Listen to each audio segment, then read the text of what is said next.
Hola, bon dia. Avui és 23 d'abril i anem a celebrar el Dia del Llibre. I ho celebrem perquè el mateix dia va morir l'autor d'este llibre tan supergran, el Quixot. L'autor és Miguel de Cervantes. D'ací. I els seus personatges d'este llibre eren Don Quixot i Sancho Panza. És un llibre que podeu llegir quan sigueu més majors, perquè és molt, molt llarg.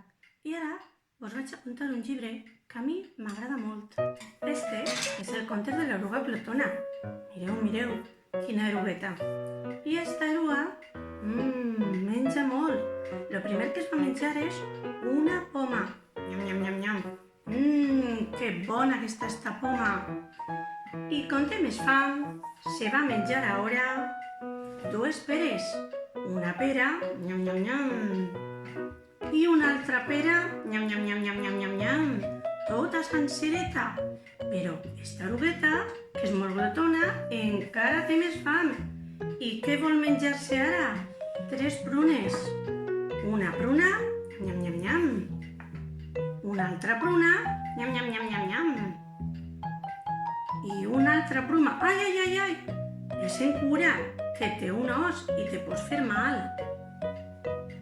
Encara té més fam esta eruga glotona i ara es va menjar 4 maduixes que estan boníssimes.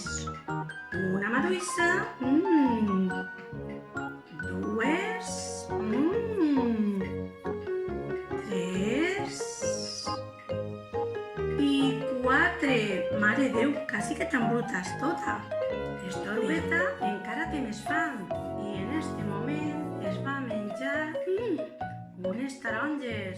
Una taronja, 2 tarongetes, 3 tarongetes, 4 tarongetes i de l'última, que és la número 5, no té clar què fer. Creu que se farà el suc. Que bo que l'ha sabut. Ja s'ha menjat molta fruita.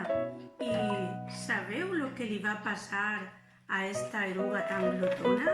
Pues que de tant menjar, no se podeu imaginar què l'ha passat. Mireu en què s'ha convertit. En una preciosa papallona. Com que m'agrada esta preciosa papallona, se'n va volar per la primavera.